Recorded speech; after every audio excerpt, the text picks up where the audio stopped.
Our talk today is on contracts, right? Everything you do not know about contracts could literally kill your career.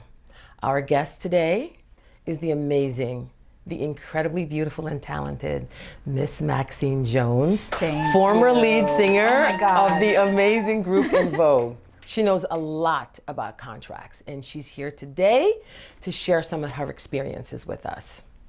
Thank you for being here. Thank you for that introduction. Oh my God. It's all true. Okay guys, so full disclosure, when I was a record rep in the Midwest for East West Records, this lovely lady was signed to the label. So I am beyond excited to circle back at this point in my life and connect with her again. Aww. Thank you so much, Maxine. My pleasure. So the first question that I want to ask you is, were you aware that the contract you were signing could be then sold to another entity, or that it was a contract with these two individuals that then would be transferred to somebody else? No, we knew nothing in the beginning, okay? As a matter of fact, we got the contract and all the legalese terms and all that stuff was like beyond your comprehension. Yeah, totally beyond. We couldn't even get past like the first paragraph in it. We knew nothing about it. We were told, I knew it was a production deal. That much I did know, because we were signed to, we were put together by two producers from the Bay Area called, their names are Denzel Foster and Thomas McElroy. They had a production deal. And we were told at the time that they had 3 acts they were putting together for the label, basically. Right. So we were clear that we were signed to the producers. Right. It wasn't in our head, we knew that they were signed with the label. East West. Yes. So as far as like transferring our contracts, I don't think any of us were thinking nothing remotely like that. Our contract, we were told, was we had to, if we wanted to be in that group, we had to sign that contract as is. As it was. As it was. There was nothing, we were told no matter who we're gonna show this to, you could show it to your mama, your father, no matter who you're gonna show this contract to, it's not going to change at all. Okay, and so we had a choice. We did have a choice to sign it or not sign it, you know? And you decided to sign? We decided to sign it because, you know, well, Denzel Foster and Thomas McElroy, they had a reputation in our area. They were huge. They were successful. They were very successful. Yeah. So it was our chance in our minds to have a real record deal and finally be like really in the industry. Recording artists. Recording artists. To be true recording artists. True recording artists. On a fairly successful label. Exactly. Because that was under Atlantic Records, which was a big label. Exactly. They were up there. So we gladly signed it. Gladly signed it. You know? And so as a result of that contract, how do you feel that your career then was impacted? So the contract, in hindsight, of course, because you know, everything is hindsight. Did it serve you? Was it worth it for you to sign that contract to get your shot at being a recording artist on a major record label? You know, I would say yes, because, you know, when I think back, even as bad as the contract was, it was our shoe-in. I mean, that's how we got into the industry. And I would sign, I would do it again. Would you? Isn't that crazy? But you know, yeah, I mean, I think I would. I would, you know, if someone said, hey, sign this is your chance to get into the industry, and the scenario was the same, they were attached to a real label deal. Right, yes, they were. Yeah. Yes, you would do it again. I would do that. I mean, I would, I'm sorry. No, there is nothing to be sorry about, because what I'm trying to do here is obviously educate, you know, and I have experience.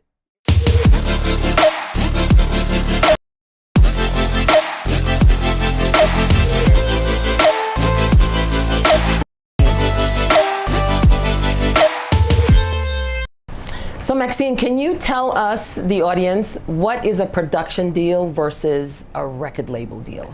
Well, a production deal is when you're signed to the producers of your project as opposed to the label. Right. And the label at that time was giving out production deals to producers and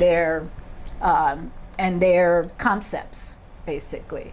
And Denny and Tommy at that time had a 3-act production deal, so they could deliver 3 acts to the label, and the label would basically approve them, or and say yes, because this was their production deal, and as opposed to being assigned directly to the label. So we were signed to the producers, who were signed to the label. The label. And so, just a little bit of inside information. That was the beginning of the laziness of the industry, because normally it would have been the A&R person that works for the label would be out there scouting talent, finding you guys. So when they started finding independent individuals that had their own situation set up, it was just a yes, no kind of thing. Exactly. Basically, they could approve or disapprove. And they didn't have to do all the work. They didn't really have to have all of the investments that normally the label would be responsible for if they were not doing these production deals. So, and I get it. It saved them a lot of money, and it saved them a lot of manpower of not having to go out there and look for talent. Yeah, gotcha. Yeah, and also too, I want to add to that Denny and Tommy, because they had that deal, they had the concept of putting together a girl group, and they found us individually. So I was going to ask that question, but you just addressed, because I wanted to know, how did you guys come together as a group? So they just auditioned, because you were all musicians, all entertainers, doing your own thing, right? Yes. I, in particular, was performing locally in the Bay Area. I was working at a hair salon during the day, braiding. I was a braider. I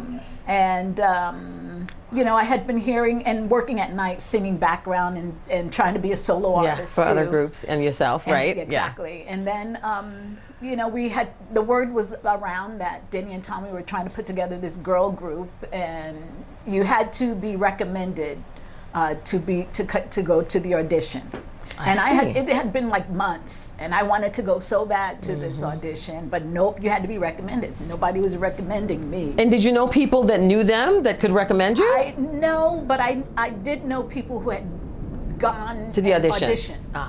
For gotcha. them. So how did it finally break for you? There was a guy in the salon, my friend now, Kenneth Hall. He was my friend then too. But, You're saying he's still your friend. He's still my friend now. But he was standing around. He had recommended someone else to the audition, and he was in the salon at the time. And I was like, "Why don't you recommend me to the audition?" And he was like, "Really? Okay, Max." And he recommended. It was like literally like that. Like, oh, okay. And wow. Yeah, totally divine order. That is so awesome. And that's wonderful. On the day that I showed up for the audition, the other 3 ladies were there. So that it was our first time all there on that day. And we made it. All 4 of us made it. Magic. Because you had magic. Yeah. And together. Yeah. It was magic. Yeah, it really was. It was and so you did not know them? I had heard about Cindy, and her and I had worked together in a theater production previous, but I didn't know her personally at all. And she was pretty famous in the area because she was a child star. She had done television acting. She had done a lot of local work, and I kind of looked up to her, actually. It was like, wow. You get to work with her. I get to work with her. And so it was interesting to be at the audition with her. I was like, wow, okay, this is going to be cool. Yeah. And of course, I mean, you were young, right? Yes. And so young people are so hopeful. They're so aspirational. They are so ready to conquer the world. Exactly. And young people never think anything bad is going to happen. I mean, it's like, we were excited. Oh, please, this was like the bee's knees.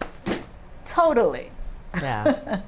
So tell me how long were you guys a group together before, it turned into just what it is now? Well, we were a group together. Once that audition, it took some time for them because they were looking for 3 girls, and they told us all of you guys aren't going to make it. And but the way Denny did the audition, you know, we were all sopranos, and he tried every voice out. You know, like I had to sing the top, I had to sing underneath the middle top, and the bottom, and then you know, it all came together. I never knew that I was a alto until that moment, because I winded up singing the bottom note in the group. So I took your voice there. Yeah, you know, and that much. Musically, I so respect those producers. The most fun I've ever had in a studio was with those guys and working with those guys. They're geniuses in the studio. That's great. I love those guys for that. So, and they discovered something about me I did not know, which is that I could sing low and I could sing high. So awesome. It was really cool. All It was a pluses. great experience. That was so. Overall, it was great. it was great. It really was. Overall, great. you have no regrets. I have no regrets. I really don't. I don't have any regrets. I do have regret. What would that be? And that's just not being knowledgeable about the industry. There's so much I would have done once, you know, I made it. Like I would have prepped to be solo. I would have, you know, I would have kept my day job, you know, because as a Your day job as what? As a braider. I totally would have, because I was the best at what I did at that time in the area, you know. Coiffing hair, braiding hair. Nice. In particular. I had a 6-month waiting list. Wow. I was totally supporting myself as a braider, you know. Oh my God, that's awesome. So, I mean, that's what I did. And yes, so I would have kept that going, you know. So that when you went home, but you guys took, I mean, we were busy. Took off. I couldn't do anything else but that. But I probably would have, you know, opened a salon, trained people to do what I did. Okay, so then tell us why you didn't do that. You know, once I found out I had made that group, to me, everything else was over, and this was my new life. I shut down completely. My clients were so disappointed in me. Some of them were very hurt by it. I mean, unfortunately, that happens though, but you were following your heart's desire and chasing your dream. Exactly. I mean, I don't know that anybody could have given up that opportunity. Right. I mean, it was a great opportunity, and I just embraced it full-heartedly. Yeah. And so for the duration, are we taking another commercial break? I'm sorry, we're taking another quick commercial break.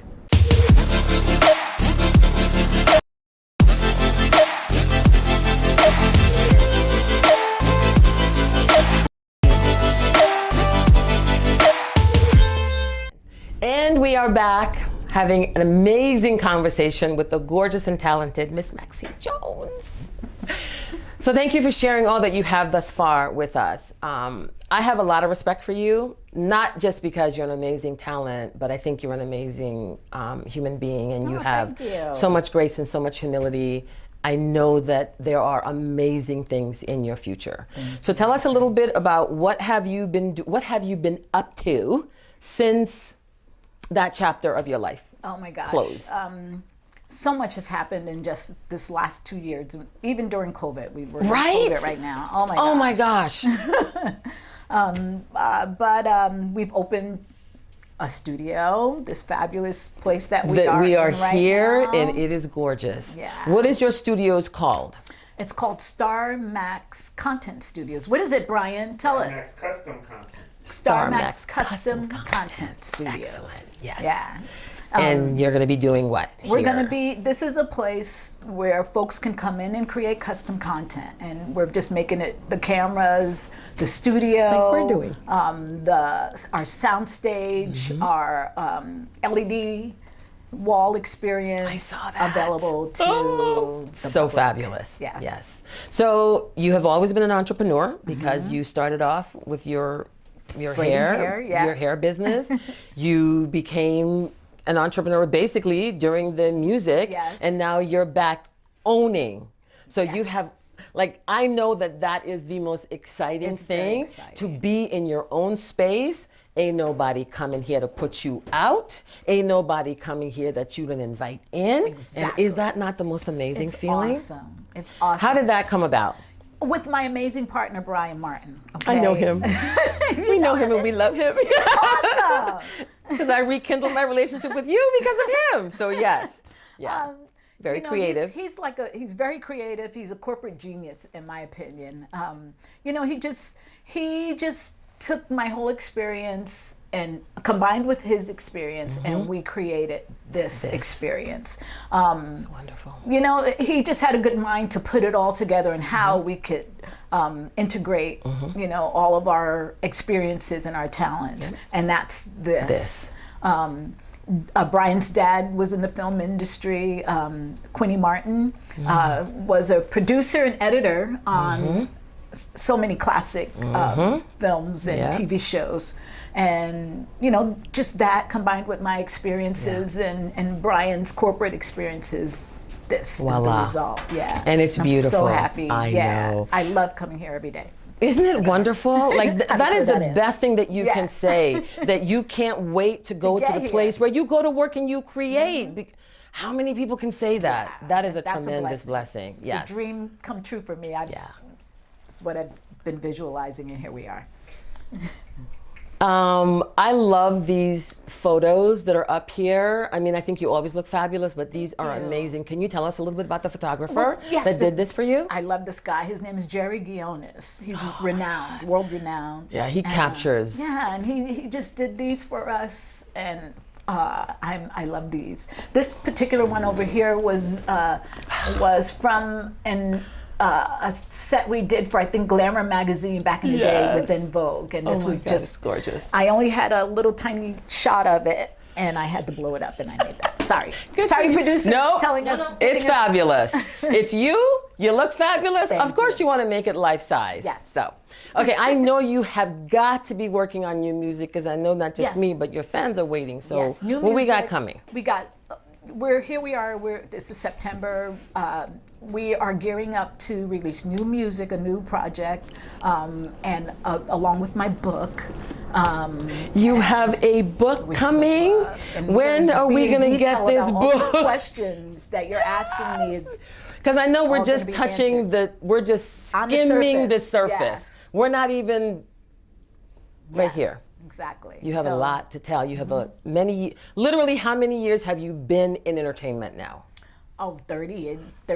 Well, in entertainment, I mean, I started before the girls, so I would say 40 years. Your entire life. Yeah. So yes, At I am minimum. sure you have a lot of experiences that you can share and that your audience is going to be excited about. Yes. I know, I can't wait, because I know some. So we are wrapping this up, my dear. Thank you so much. If there's one thing that you could tell the audience, the one thing that you would do differently, what would that one thing be? Or just one piece of advice that you can share with them and leave them with, that they can take and use on their journey as they are trying to navigate these waters of entertainment?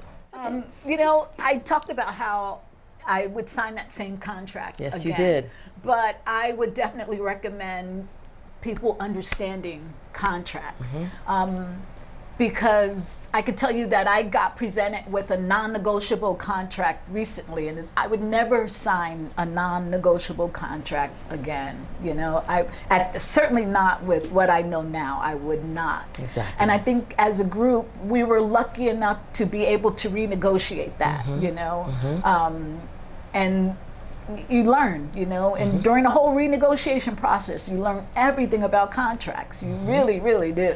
Did you guys get a lawyer the second time around? Yeah, oh yes, absolutely. We had a lawyer the second time around. An entertainment attorney, right? entertainment attorney. Not just any lawyer. Yes, we had the top entertainment attorney in the business. Because you could at that point. Exactly. Yeah. So it makes sense for you to realize that you were getting into something that perhaps didn't have your best interest at heart. Right. But when you gained some leverage, you guys were smart enough to go and say, Yes. we're not doing that again because we've got leverage. We're going to go find a lawyer who can help us. Yes, yes, yes. That's fantastic. It still was kind of nutty, but you'll read more about that in my the book. Okay. Yeah, but not as bad as the first one. not as bad as the first one. Right? Yeah.